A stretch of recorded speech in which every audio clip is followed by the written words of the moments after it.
नमस्कार। बहुत से लोगों ने पूछा था कि ये फ्राइडे को ग्लोबल इक्विटी मार्केट में जो सेल ऑफ हुआ था उसको थोड़ा एनालाइज करें और क्या इंडिया में क्या इम्पैक्ट आ सकता है उसके बारे में थोड़ी बात करें। तो मैंने सोचा कि ये वीडियो रिकॉर्ड कर लूँ मैं। तो क्या हुआ फ्राइडे को, तीन चीज़ें हुए जो यूएस और ग्लोबल मार्केट्स को इम्पैक्ट किए थे। डिसेंडिंग ऑर्डर में बताता हूँ। सबसे भारी इम्पैक्ट था, एक कंपनी है एआई कंपनी जिसका नाम है ब्रॉडकॉम। और ये ब्रॉडकॉम क्या क्या है, उन्हें रिजल्ट्स पब्लिश किया। अब उसका एक्सपेक्टेशन था कि $17 बिलियन का चिप सेल्स बताएंगे, उन्होंने 16 बिलियन बताया, बस $1 बिलियन की कमी थी। दूसरी बात थी कि उन्होंने अगले साल दैट इज 2027 के अंदर ये $100 बिलियन तक हम अपना बिजनेस को ले जाएंगे, पहले कहा था उन्होंने पिछले क्वार्टर में। इस क्वार्टर में उसको कायम रखा, उसको बोला कि हम 100 बिलियन टारगेट करेंगे। नहीं, मार्केट संतुष्ट नहीं थी वो, तो तब 100 बोला, अब तो 110 120 बोलना चाहिए। तो वो बढ़त नहीं थी, तो उसके कारण डिसअपॉइंटमेंट आ गया। और तीसरी बात जो थी कि उनके जो गूगल के साथ अल्फाबेट जो कंपनी है उनको सप्लाई करते हैं, करीबन 96 to 100% उनका शेयर था वो सेल्स में। वो कह रहे हैं कि वो अगले साल 85 होगा, फिर 60% तक गिर सकता है, क्योंकि नई कंपनी एक मीडिया टेक है जो कम्पीट कर रही है, थोड़ा बिजनेस उधर भी जाएगा। ये मार्केट ने उसको बहुत नाराज हो गया मार्केट की, क्या है आपको कंपटीशन है, कंपटीशन तो आएगा नहीं। तो मार्केट की इतनी हाइपर एक वैल्यूएशन में ये एआई स्टॉक्स को लेके गए, तो कुछ भी खबर जो थोड़ी बुरी भी लगती है उसके कारण वाट लगती है। तो इस करेक्शन के बाद भी ब्रॉडकॉम का वैल्यूएशन 37x पी है।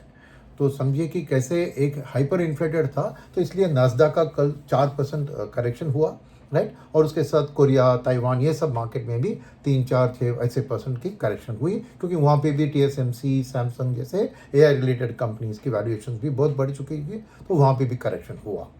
तो ये एक कारण था करेक्शन का। दूसरा कारण था कि एक यूएस में जॉब्स का डेटा आया। तो मार्केट की एक्सपेक्टेशन थी कि 85,000 से 90,000 के अंदर ये जॉब्स, नए जॉब क्रिएशन का आंकड़े आएंगे। एक्चुअल आंकड़े 1.25 लाख के आए। तो मार्केट एकदम, अभी आप सोचिए खुश होना चाहिए क्योंकि जॉब क्रिएशन बेहतर है तो जीडीपी बेहतर होगी। नो नो नो, मार्केट के डर क्या है कि एक तरफ तो इन्फ्लेशन तो बढ़ रही है ऑलरेडी तेल के कारण, उसके साथ अभी जॉब्स डेटा भी अच्छा आ गया, तो फेड कहाँ से रेट कट करेगा। अभी तो रेट हाइक की बात शुरू हो गई और proportion probability of rate hike को बढ़ा दिया गया बाय द ईयर एंड। तो वो रेट कट ही मार्केट को पसंद है ना, तो रेट हाइक को मार्केट बिल्कुल पसंद नहीं है। तो वो एक ट्रिगर था करेक्शन के लिए। और तीसरी ट्रिगर जो थी वो उतना ज़्यादा नहीं था कल के लिए, मगर फिर भी था कि ये वॉर का जो स्थिति थोड़ी इंप्रूवमेंट की ओर जा रही थी, दिख रही थी। बट बीच में ये नेतन्याहू, इसराइल के जो प्राइम मिनिस्टर है, उन्होंने कह दिया कि भैया हम और यूएस तैयार है वॉर को वापस अटैक करने के लिए अगर ये डील नहीं हुई। ऐसे एक खबर उन्होंने प्रेस कॉन्फ्रेंस में कहीं पे दे दिया। तो उसकी वो भी एक नेगेटिव फैक्टर था इस चीज़ के अंदर। तो क्या हुआ कि एक टोटल जो हाई वैल्यूएशन एआई का एक सेल ऑफ हुआ, but at the same time American market में याद रखिए आपको डिफेंसिव स्टॉक्स जैसे Colgate, Johnson and Johnson, Coca Cola, ये 3 से 4% बढ़े कल। तो एक रोटेशन हुआ कि away from AI sensitive high value to defensive stocks, ये भी हुआ था मार्केट में। तो डाउ जोन्स की गिरावट 1 या 1.25% ही थी, कंपेयर नास्डैक का 4% था। तो ये सब चीज़ ने ही मार्केट्स को इम्पैक्ट किया। और नेचुरली इंडिया के ऊपर इसका एक कल गैप डाउन ओपनिंग की उम्मीद रख सकते हैं। क्यों होगा? बिकॉज एक तरफ ये इंटरेस्ट रेट्स, क्या हुआ कि अभी रेट हाइक की बात नहीं, तो इंटरेस्ट रेट्स 10 साल का यूएस में अभी 4.5 पार कर दिए।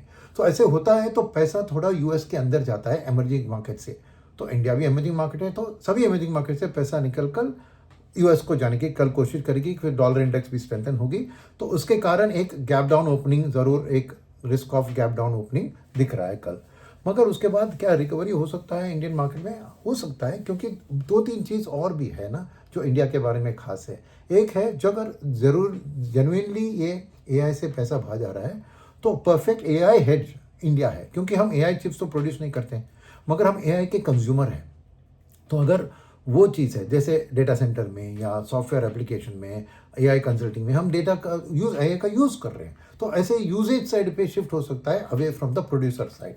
तो वो एक पॉजिटिव खबर, कल ही शायद उसका इम्पैक्ट हो ना हो, बट हो सकता है।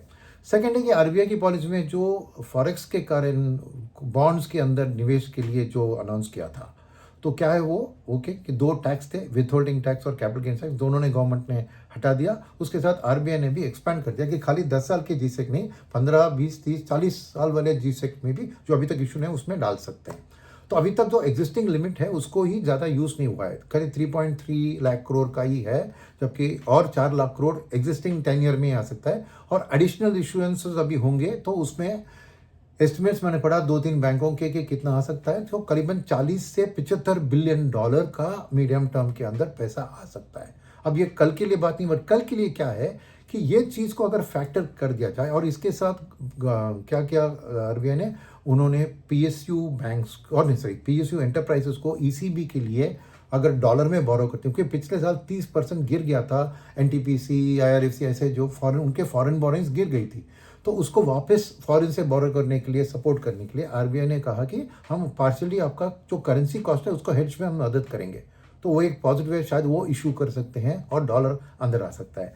उसके अलावा एफसीआर डिपॉजिट्स के लिए आप में याद है आपको, रघुराम राजन जी ने किया था 2013 में, तो 34 बिलियन डॉलर आया था जब वो हेज की कॉस्ट को गवर्नमेंट उठा रही, आरबीआई उठा रही थी और बैंक्स को एफसीआर डिपॉजिट्स के रेट बढ़ाने के लिए।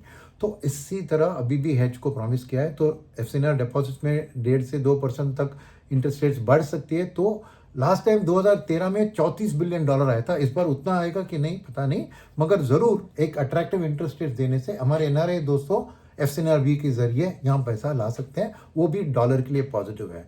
मैं क्यों कह रहा हूँ, ये सब फ्यूचर में आने वाली बात है, मगर करेंसी मार्केट में क्या करते हैं, ये फ्यूचर को डिस्काउंट करके फॉरवर्ड की स्वैप रेट सब गिर जाते हैं।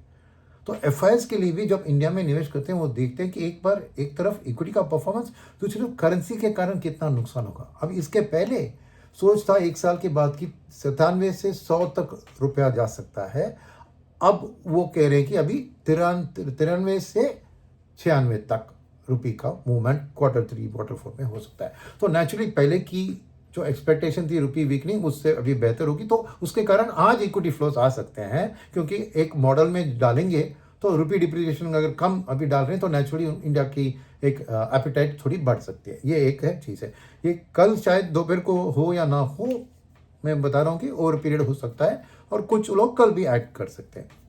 तीसरी बात जैसे मैंने कहा, एक तो एआई के हेज, नेचुरली एआई से पैसा निकल रहा है, एक तो मैंने कंजम्पशन में हम एआई में है, मगर उसके अलावा अगर नॉन एआई एक्सपोजर बिल्ड करना है तो क्या है कि पैसिव फंड्स। अभी एक चीज़ है कि इतने सालों से हम देख रहे हैं कि 3 साल से करीबन एफआईएस बेच रहे, 3 नहीं शायद 2 साल से, सितंबर 2024 से बेच रहे हैं। तो 2 साल से एफआईएस जो बेच रहे हैं वो खाली एक्टिव वाले एंटी इंडिया स्टांस लेने के कारण ही नहीं था, वो था कि एमएससीआई इमर्जिंग मार्केट इंडेक्स में हमारी शेयर जो है, जिसके लिए कई गणित होते हैं ना, एक तरफ attractiveness of AI companies Taiwan Korea में, दूसरी तरफ वेटेड एवरेज वैल्यूएशंस होते हैं, कई फैक्टर्स डाल के, जैसे सेंसेक्स की हर स्टॉक में कितना वेटेज देना चाहिए सेंसेक्स बीएससी डिसाइड करती है ना, वैसे एमएससीआई डिसाइड करती है। तो उस पर हमारा शेयर 20% था अगस्त 2024 में, वो अभी 12 के नीचे आ गया, तो 11.94 है। तो ये गिरावट के कारण ही पैसिव फंड से इंडिया पैसा निकला, ये कोई एक्टिव फंड मैनेजर का कॉल नहीं था। क्यों मैं ये बता रहा हूँ कि समझिए कि आज ऐसी स्थिति है कि एक company TSMC, Taiwan semiconductor manufacturing company का शेयर वेट उस इंडेक्स में है 14% और भारत देश का है 12%, एक कंपनी का हमारे से ज़्यादा है। और 3 एआई रिलेटेड कंपनी जो है, सैमसंग, हाइस, कुछ और एक है, और टीएसएमसी को ले लें, 24% है 3 कंपनियों का शेयर इंडेक्स के अंदर।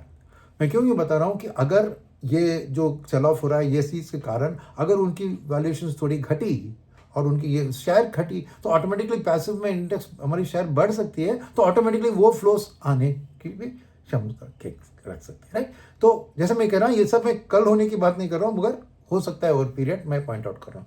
और फाइनल सी बात और एक चीज़ है कि जो 14% मैंने बताया टीएसएमसी, तो कुछ फंड मैनेजर्स है जैसे वो कहते हैं कि अरे इंडेक्स में भले ही 14 हो, मुझे 14 तक नहीं ले जाना है, एक ही कंपनी मेरे पोर्टफोलियो में, पूरी एशिया पोर्टफोलियो में, तो उसके कारण भी वो लिमिट करेंगे, तो वो लिमिट तो स्प्रेड होगा, तो वो भी भारत के लिए आने के लिए चांसेस है। तो ऐसी चीज़ें हैं कि कुछ प्रोज है कुछ कॉन्स है। कल सुबह गैप अप दिख रही है, गैप डाउन दिख रही है, सॉरी, और उसके बाद ड्यूरिंग द डे ये चीज़ कारण कुछ एफआईएस अंदर आ सकते हैं, और ओवर पीरियड ऑफ टाइम ज़रूर हम थोड़ी बहुत एफआई की सेलिंग कम होते हुए थोड़ी बढ़त देख सकते हैं।